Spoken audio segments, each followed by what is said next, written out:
Okay, I just want to mention real quick, if you're going to use the freezer paper method on your quilt batting, use a very low, just so it barely sticks, because there's polyester fibers in this batting, and if you get your iron too hot, you're going to melt the fibers, and you don't want that. You don't want to ruin your iron or anything like that.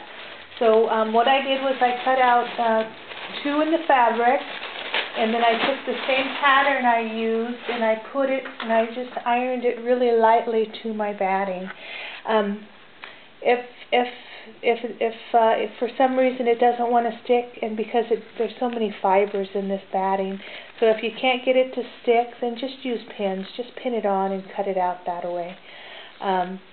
We're going to trim down our seams, so you don't have to be real perfect on this, because we're just going to put this between the other 2 layers. So it's almost like putting a little quilt together. So just cut it out real quickly. Like I say, you don't have to be real particular. What I did is I cut out 1 in polka dot, and I cut out 1 in plain white. And the reason I didn't use polka dot on the inside and the outside is because you're not going to see, because you are going to be attaching Velcro. You can't make it. It won't look. You can't reverse it. So you might as well save your good fabric and use it on something else. Okay, let me go ahead and put my stuff here away. So I'm going to turn my iron off.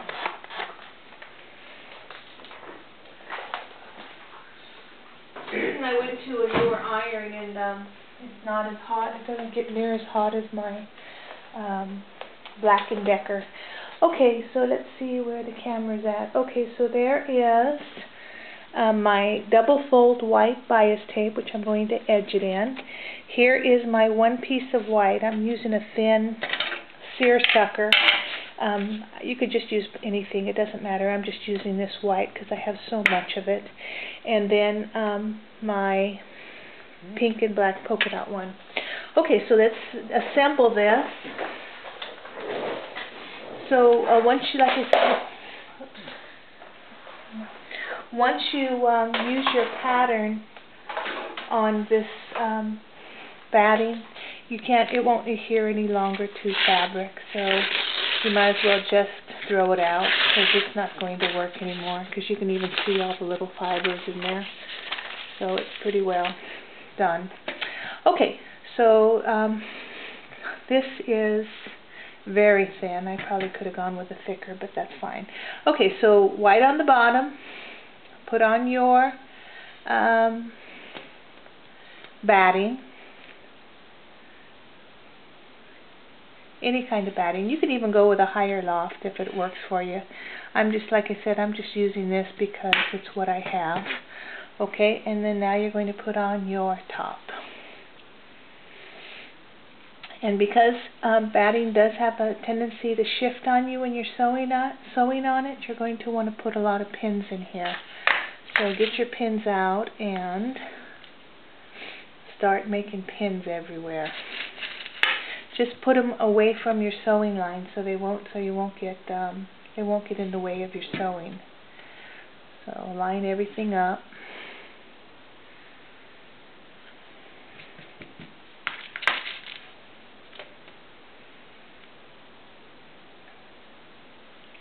Very good pin, that one. I'm going to be using a regular universal needle. I'm going to be using plain old dual duty thread, and I'm going to sew this about a little less than 1/4 of an inch, and then I'm going to trim it down to 1/8 of an inch. And the reason I'm going to trim it down is because I want to make sure that when I do put on the bias tape, that it covers up any of the previous stitching. So that's the reason for that.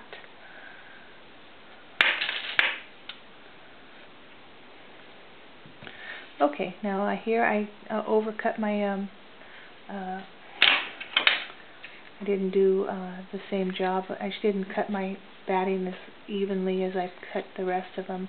So you might want to just trim it down so that when you do go to sew it, you have a clean edge. Okay, so that's basically your diaper wrap right there. Okay, so we're going to follow along the fabric, not the batting, because we are going to trim that batting down. Okay, so let's get the sewing machine out. Okay, let's see where the camera's at. Let's go to put our needle position over to where you're going to sew a little bit less than 1/4 of an inch from the edging. So the center is 1/4 of an inch, so I'm going to go over to it's 0.5 on my machine, but it's probably going to be a little bit more than 1/8 of an inch. So we're just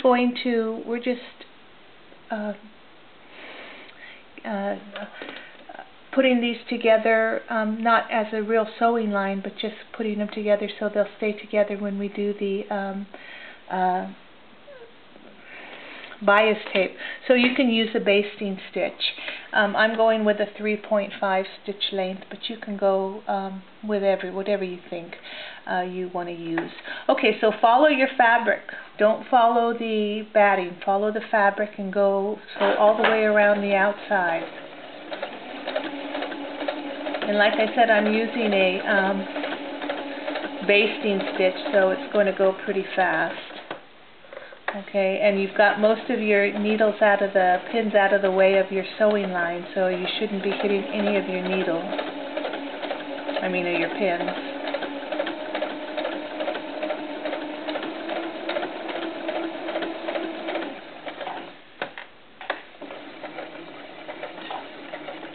Okay, the corners you're going to work around.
Okay, we're on our last curve.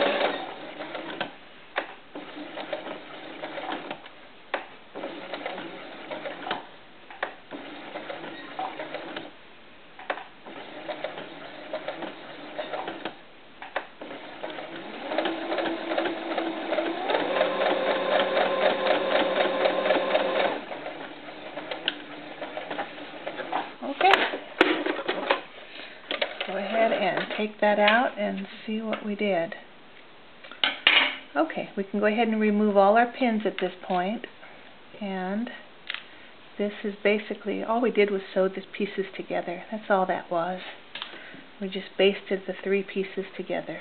Your 2 fabrics with the batting in the middle. You see how that looks? Let's see what the camera looks like. Okay, so let's cut our threads. And I was very generous, well not very, but I was generous on the pattern, so you do have room to trim. So let me get some light on here. It's getting dark. Fall is here. Okay, so let's go ahead and trim this down, and the reason why we're trimming this down is because we're going to take this and we're going to stitch it on all the way around the outside, and we don't want any of our stitching line to sew. So we're going to, whatever side is easier to see, we're going to go ahead and trim to about 1/8 of an inch all the way around.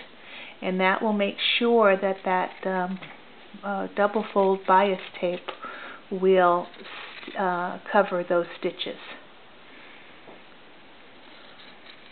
You just don't want them to show because they won't look very cute.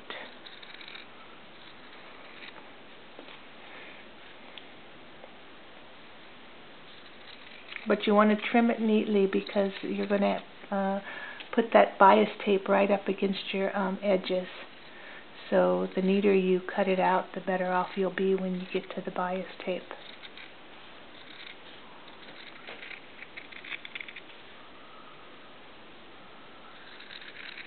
Okay, alright, I'll just stop right there since I'm not going to do the whole thing. Well, I will do the whole thing, but okay, so now that I've got that trimmed, and make sure that you got nice little curves around your edges. Okay, if it's not, smooth it out. Now this is a step you can skip if you cut everything perfectly and you line it up within 1/8 of an inch from the edging, but it's kind of hard to do it that way. Okay, bias tape is wider on the back side than it is on the front. Joanne's Mini is the one that explained that to me, and the reason why is when you sew that on and you sew on the smaller side, you're more likely to catch that back piece. So that's why your bias tape is always folded a little bit bigger on one side. So we're going to go ahead and we're going to, you don't need to turn this under because we're going to turn under the one once we get on the top. So you're going to just couch that in there like that. I would put your seam somewhere in your crotch area so you can open it up and make sure that you've got that nice and snug on there. Fold it over and then pin it. Okay, so you're going to do that all the way around. You're going to have a little trouble when we get to that top corner, so I'm going to show that to you when we get there before I finish pinning these all on. If you you can do this as you're sewing it if you're real comfortable with it, but if you're not, you're probably going to want to tack this on and remove your pins as you go, depending on how comfortable you are sewing on bias tape. But if you're new, I would suggest at least pinning it on. You might have to take some pins off and adjust as you sew. But once you get to that edging, you're going to have to ease that in a little bit. Okay, so if you want, bias tape does stretch a little bit. If you need to stretch it out, go ahead and do that, but you might have to just ease it in as you sew. So that's why I had that little trouble with that other one that I did. It was hard to get around these edges. So just do the best you can. So it's going to take me a good 15 minutes probably to pin all these on and finish trimming it up. So I'm not going to tape that whole thing. But let me go ahead and show you what I mean by this. So let's pin that on. Okay, so you can go ahead and ease that in a little bit. So let's go ahead and put that down. You're going to have to just work it. So you're going to have a little bit of a pucker here and there.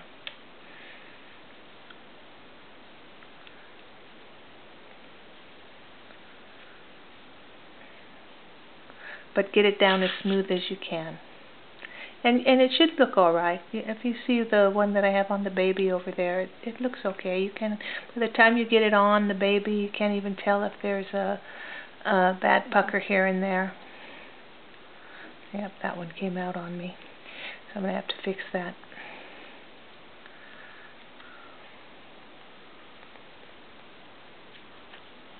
Okay. So just work it. You'll get it. You'll get it in there.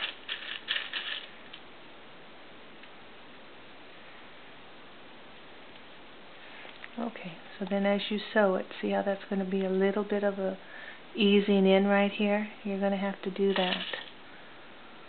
If it helps you to, you know what you can do if it really is a problem for you?